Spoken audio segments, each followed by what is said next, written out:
Então, nós estamos agora na terceira parte da nossa aula e nós vamos falar agora, nós já vimos na segunda parte, né, sobre alguns dos estágios, como foi, por exemplo, o germinal e o embrionário, e agora nós vamos ver o terceiro e último estágio da gravidez, né, e desenvolvimento do bebê, que é chamado de estágio fetal, né, é dele que se oriunda o nome, inclusive, feto, tá?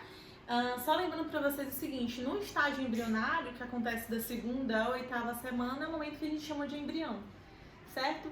E agora no estágio fetal, é onde a gente chama esse novo ser que está crescendo de feto, ok? E ele acontece a partir da oitava semana de gestação, portanto, ainda dentro do primeiro trimestre, ok?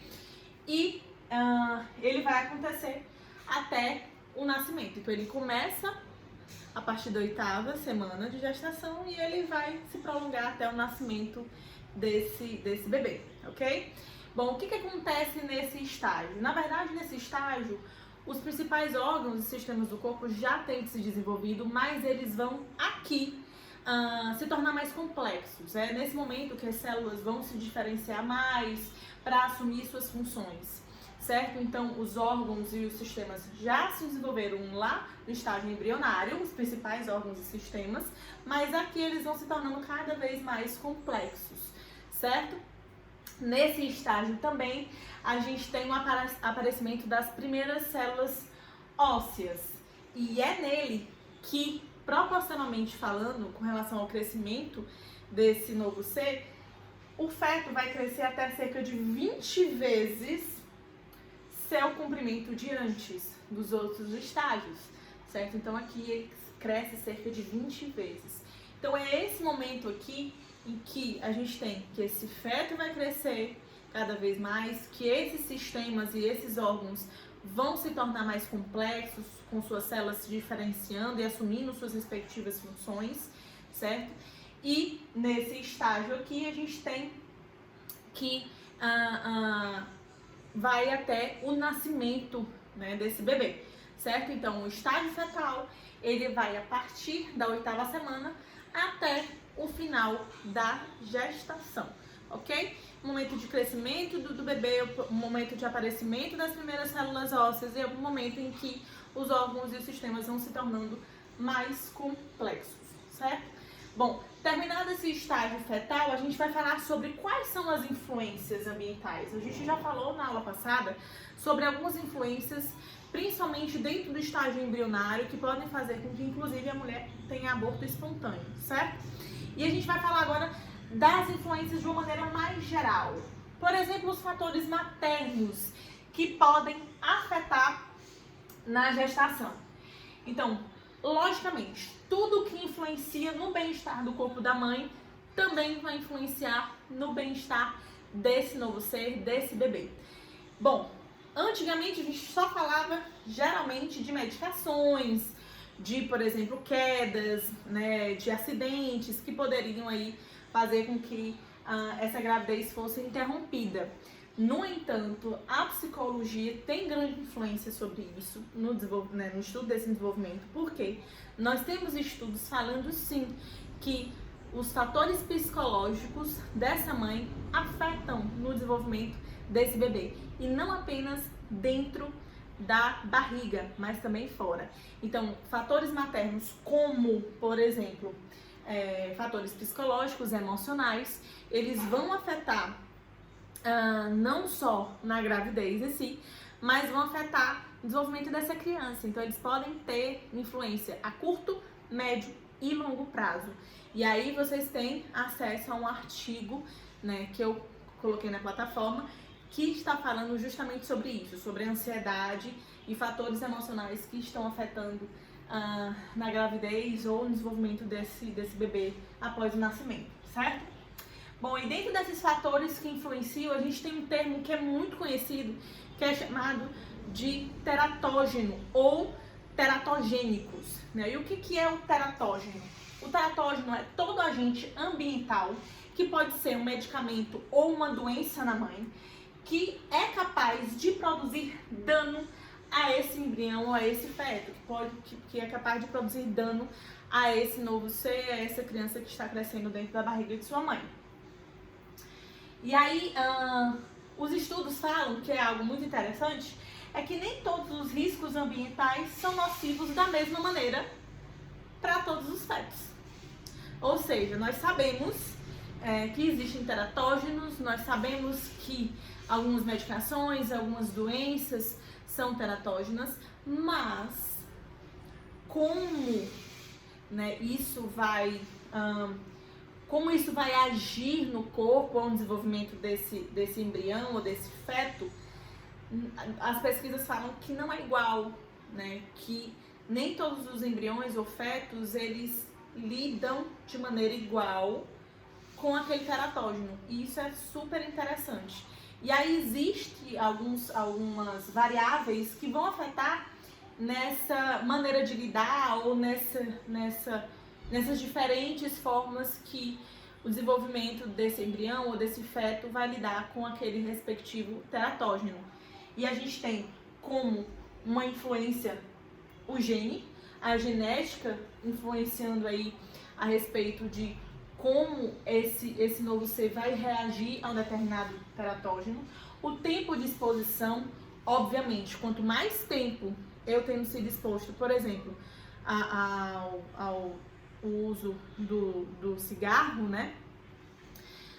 Mas, obviamente, maior probabilidade de haver um afetamento mais severo. A dose, né? Grandes doses, obviamente, também influencia mais do que se for uma dose pequena. E a duração e interação também com outros teratógenos. Então, por exemplo, existem mães que, além de fumar, elas também bebem, né? Bebem bebida alcoólica.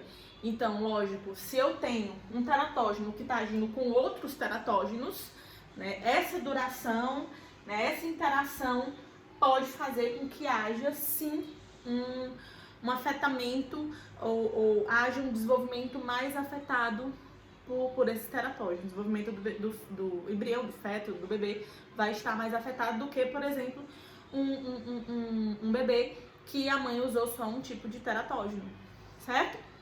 Então a gente tem aí essas variáveis que vão influenciar em como esse embrião e como esse feto vão reagir a determinado teratógeno.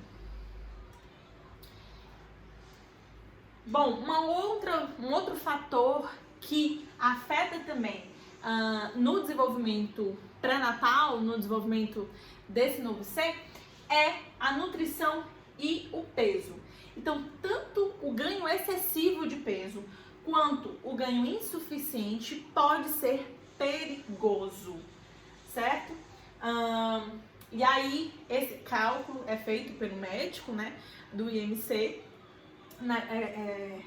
e é relacionando aí com a mulher antes da gravidez e durante a gravidez, certo? Então, as mulheres que são abaixo do peso, e aí vejam que esse é um estudo ainda de 2013, certo? A gente já tem alguns médicos que atuam de maneira diferente. Então, a gente tem que as mulheres que são abaixo do peso, a Papalha coloca que elas precisam ganhar entre 13 e 18.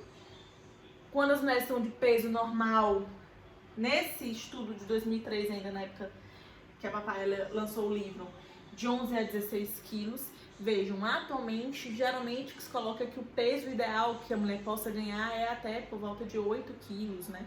Ok? Então, aqui eu ainda considero desatualizado, ok? Mas eu trouxe para vocês porque a nossa base de estudos tem sido o livro dela.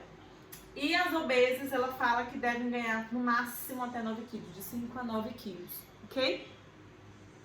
Então, a gente sabe que há uma variação, os novos estudos trazem outras medidas, mas sempre tudo baseado no IMC, certo? Da mulher, ok? Então, hoje, atualmente, é por volta aí de 8 quilos, é a média que a mulher com peso normal deve ganhar, né, de quilos de peso mesmo, pra se considerar que tá tudo bem na gravidez, certo? E, além disso, um outro fator que afeta é o que a mulher come, óbvio, né? Por quê? porque é mega importante aí a alimentação dela, principalmente nesse momento, não só para ela, porque mas principalmente pro bebê, porque tudo vai para ele também. Né? Então a gente tem, por exemplo, como uso super importante é o ácido fólico, que vai auxiliar no desenvolvimento desse bebê. Né? Então a mulher usa até o 3º mês para auxiliar nesse desenvolvimento, né, dessa criança, ok?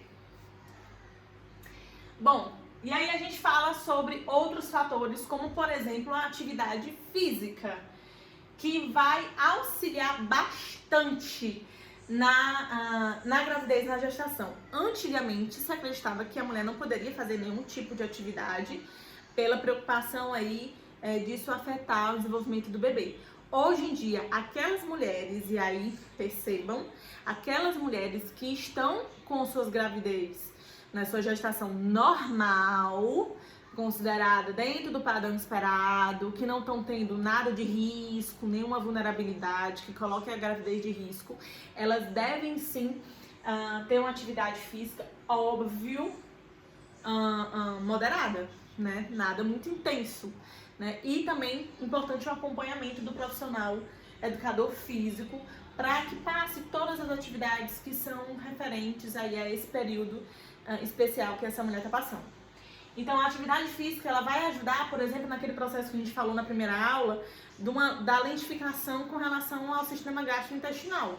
Então vai colaborar, por exemplo, com relação à constipação. Vai melhorar a constipação da mulher grávida. Vai melhorar também a sua respiração, a circulação, o tônus muscular e a elasticidade da pele.